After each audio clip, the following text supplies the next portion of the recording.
Good morning, y'all, and welcome back to the garden. This is going to be an unusually short video, but nonetheless, it is going to be an update on just everything that is growing and growing well in the garden. So let's get to it. Before that, though, I want to just say welcome.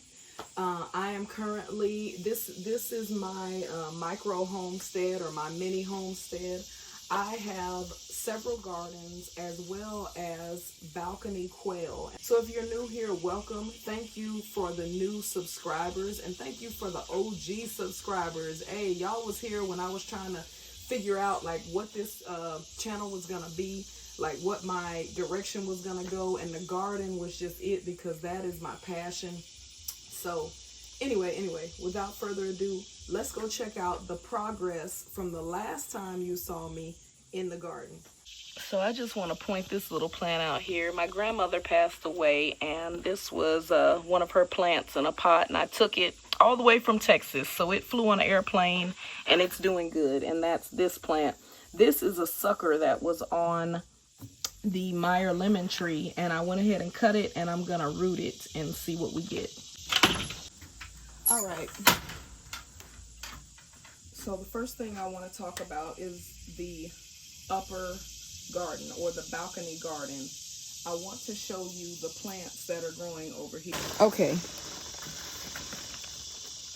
All right, the first thing I want to say is, have any of you ever been attacked by a praying mantis? Because I was. It was up on the wind chimes and I didn't see it. I was trying to spray down some of these spider webs because the house is getting pretty crazy looking, and he was up there, so I stopped spraying because I didn't want to get him.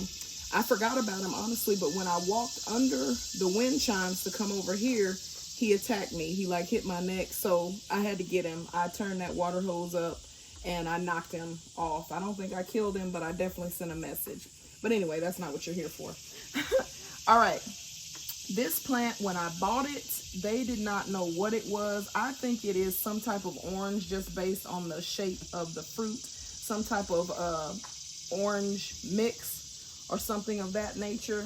This is hibiscus, which I killed, and it has come back. Hibiscus loves water, so if you miss watering it, it is gonna let you know, and it did, but she has come back even taller. This right here is a Meyer lemon tree, and she's doing fantastic. I have several lemons, and she also has blossomed again. Within her, I like to do companion planting, so I put Thai basil inside, and this Thai basil, I haven't harvested it much, but it has some seed, and I'm gonna let that go. Water is dripping, so that's what you see. Now this basil, I have let go to seed, and I need to water this Meyer lemon tree because it's not looking as great as the other one. This is just regular basil. It has big leaves, and I love it. I have harvested off of this multiple times. This is probably the garden champ. Right here, I also planted lavender, and that's probably why this pot gets dry so quick. But this lemon tree has lots of little lemons on it, as well as some bigger ones. And these won't get ripe until around the holiday season. By holidays, I mean Thanksgiving, Christmas time frame. This tree is a Calmanden. Last video, I could not remember what it was called. This is towering basil, and as you see, I really need to harvest it. Down there is a tomato left over, and down there is an asparagus bean. You can always see them because they have the pretty flowers, and a giant long bean right there. That is the lower garden. Without even walking down there, you can see the beans that we planted last time have already begun to pop up. That is this pot and this pot. These beans should be ready for harvest here in a couple of weeks. Oh wow, look at that. The eggplant has reflowered. That's nice. My persimmon tree still looks terrible, so we'll probably need to make a trip to the nursery and purchase another one.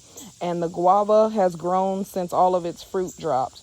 That persimmon tree is doing well also. I don't know if I'm going to get any persimmons off of it, but we'll see.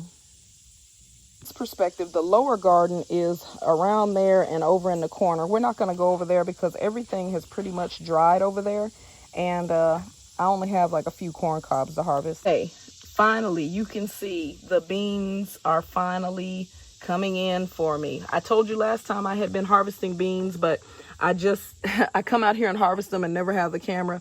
So here you go. You can see that I actually have beans coming, lots of blossoms as well.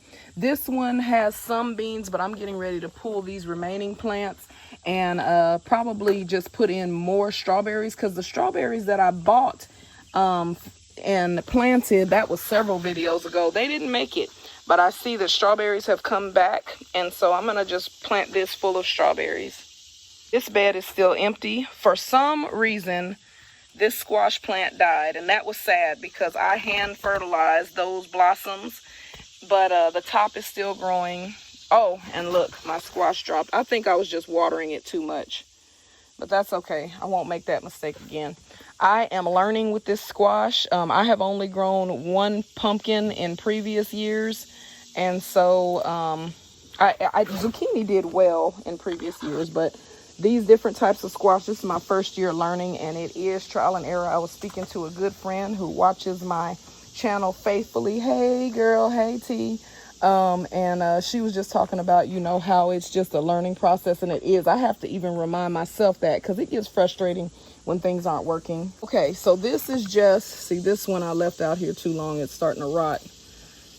I was leaving these peppers out here as an experiment just to see how big will they get. And but I left that one too long. This stuff right here looks great. I have several tomatoes that are ripe that need to be picked. I don't know if you can see them. I'm gonna get it from the other angle. You can see them. Several tomatoes that need to be picked. They are ripe. Look at that. And you can also see that right there is a tomatillo. There's lots of tomatillos. Aren't they beautiful? They look like little lanterns. They have come in. I have noticed some of them have dropped, but not all of them. Here is the asparagus bean, my favorite bean plant.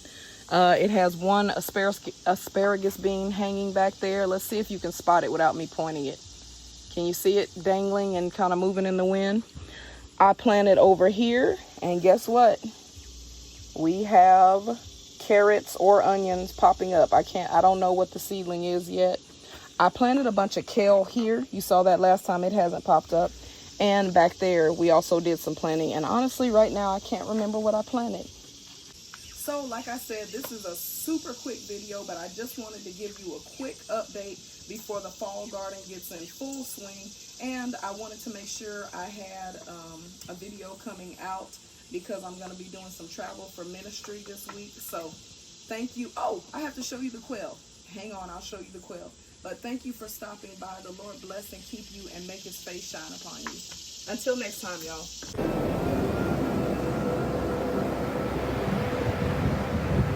So for those of you who are new, if you go back and watch a few of my videos, you will see that we have several quail. They like to hide. This is quail pen actually number 2, and that was the original one I had, the first one I had. And in this one there are 6, and in this one there are 3, all females. If you go back to my beginning of the summer videos, you'll see we took a trip to Florida and I purchased other quail, but those turned out to be boys, except for, well, all of them did. All of them were boys, so I had to get rid of them. And by get rid, I mean rehome.